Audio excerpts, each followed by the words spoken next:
बांग्लादेश में जिहादियों ने अपने राष्ट्रपति का आवास घेर लिया है। इसके पहले उन्होंने सुप्रीम कोर्ट को घेरा तो सुप्रीम कोर्ट के चीफ जस्टिस को इस्तीफा देना पड़ा। बाद में प्रधानमंत्री आवास घेरा, शेख हसीना जी को बांग्लादेश छोड़ के भागना पड़ा। और अब उन्होंने अपने राष्ट्रपति का घर भी घेर लिया है और राष्ट्रपति को कह रहे हैं कि आप अपना घर छोड़ के भागो।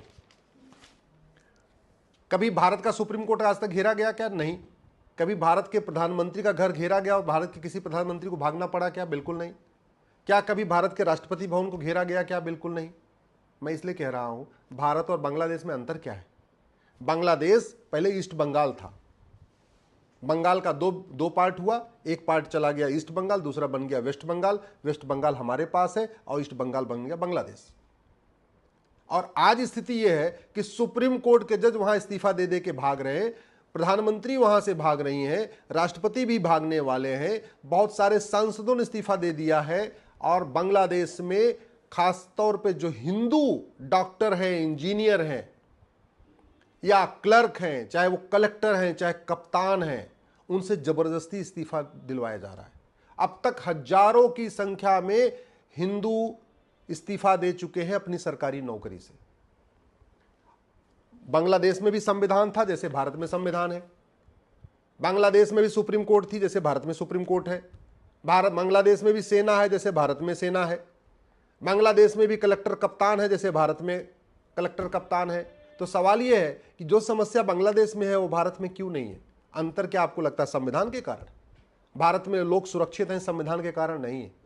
भारत के प्रधानमंत्री इस्तीफा देकर नहीं भागते तो इसलिए नहीं कि भारत का संविधान उनको बचा के रखा है, भारत में हिंदू बहुसंख्यक है।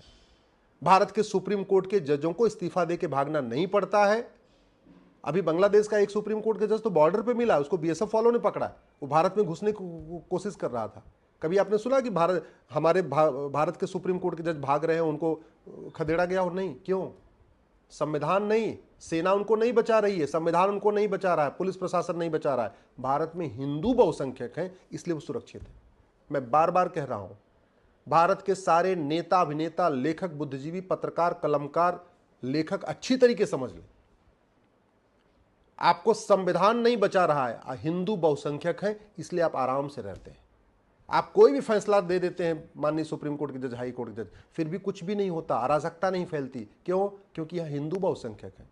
बांग्लादेश के छोड़िए, मैं एक एग्जांपल आपको पाकिस्तान का देता हूं।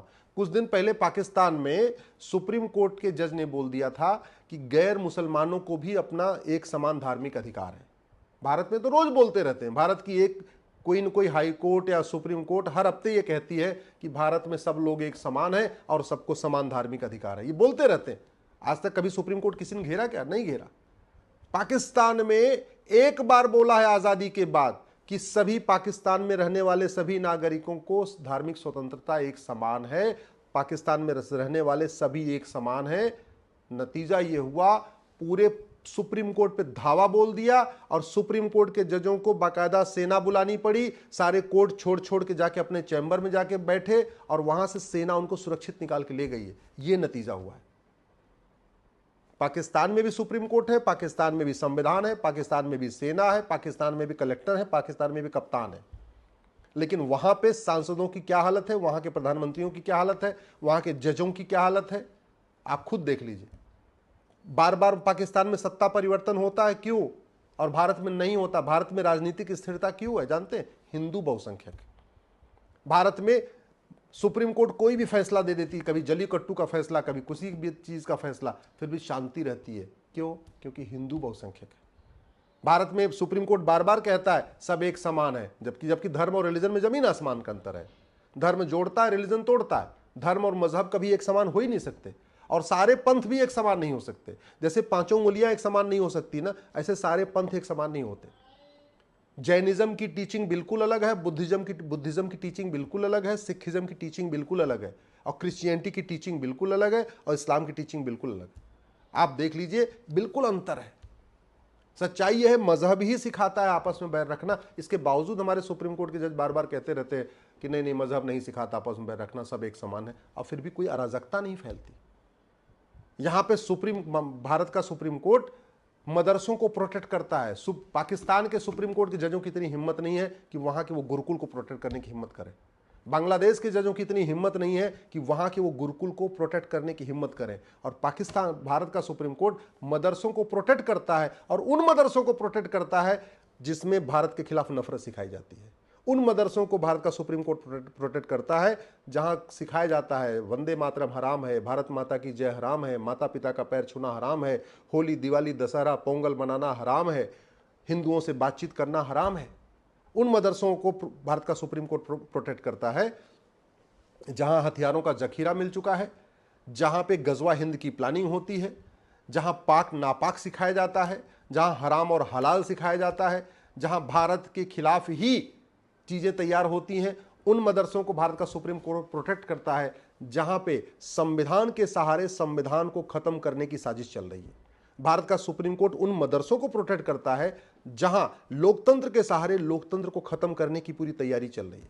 भारत का सुप्रीम कोर्ट उन मदरसों को प्रोटेक्ट करता है जहां माइनॉरिटी की आड़ में मेजॉरिटी को खत्म करने की तैयारी चल रही है। भारत का सुप्रीम कोर्ट उन मदरसों को प्रोटेक्ट करता है जहां गजवा हिंद की तैयारी होती है। ये दुर्भाग्य है। और इसके बावजूद भारत के सुप्रीम कोर्ट के माननीय जजों के खिलाफ कोई बोलता नहीं। धरना प्रदर्शन करना छोड़िए, सुप्रीम कोर्ट को घेरना छोड़िए, कोई बोलता भी नहीं, सम्मान के साथ आवाज करता है। ये क्यों? ऐसा नहीं है, ये संविधान के कारण सुप्रीम कोर्ट के जजों की इज्जत नहीं होती है, ये इज्जत होती है हिंदुओं के कारण। हिंदू बहुसंख्यक हैं, इसलिए भारत में equality, justice, liberty, fraternity, unity, national integration है। हिंदू बहुसंख्यक है, इसलिए आर्टिकल 14 चल रहा है, equality before law, equal protection of law. Hindu बहुसंख्यक है, इसलिए आर्टिकल 15 चल रहा है, जहां कहा, इसमें लिखा हुआ है कि भेदभाव नहीं करना है। हिंदू बहुसंख्यक है, इसलिए सबको समान अवसर दिया जाता है आर्टिकल 16 के अंतर्गत। हिंदू बहुसंख्यक है, इसलिए आर्टिकल 19 के अंतर्गत सबको बोलने की आज़ादी है, सोचने की आज़ादी है, लिखने की आज़ादी है, तर्क वितर्क करने की आज़ादी है। आप रामायण पे लाख तर्क वितर्क करिए, किसी का गला नहीं कटेगा। ये माननीय सुप्रीम कोर्ट के जज भी अच्छी तरीके समझ ले। आप भगवत गीता पे शास्त्रार्थ करिए, किसी का गला नहीं कटेगा। रामायण पे ढोल गवार शूद्र पशुनारी पे जितने तर्क वितर्क करना है करिए, किसी का गला नहीं कटेगा। और करते रहते हैं, नेता आए दिन करते रहते हैं अपना वोट के चक्कर में। आप दूसरी किताबों पे एक बार तर्क करके देख लीजिए। एक वसीम रिजवी ने 26 आयतों को चैलेंज किया था सुप्रीम कोर्ट में, और वो 26 आयतों में क्या लिखा हुआ है उसको जस्टिस नरीमन ने कोर्ट में पढ़ने भी नहीं दिया। सोचिए कितना बड़ा खौफ है। जबकि भी रामायण को कोई चैलेंज करे तो खूब आराम से बहस होगी, भगवत गीता को चैलेंज करे खूब बहस होगी, वेद को चैलेंज करे खूब बहस होगी। 26 आयतों को चैलेंज किया वसीम रिजवी ने। जस्टिस नरीमन की इतनी हिम्मत नहीं हुई कि एक बार उन 26 आयतों को कोर्ट में पढ़ने दें, पढ़ने तक नहीं दिया, 50,000 रुपए पेनल्टी लगा दिया था। यह सिचुएशन है। इसलिए मैं भारत के संविधान निर्माताओं से कह रहा हूं, अच्छी तरीके दिमाग में लगा लीजिए। ये मजहब नहीं सिखाता आपस में बैर रखना, इसको दिमाग से लगा दीजिए। पूरे दुनिया में मजहब की ही लड़ाई चल रही है। जो इजराइल की लड़ाई चल रही है वो क्या है आप देख लीजिए। सीरिया में क्या हो रहा है, यजीदियों के साथ क्या हो रहा है, यमन में क्या हो रहा है, आप हमसे ज़्यादा समझदार हैं, आप खुद जानते हैं।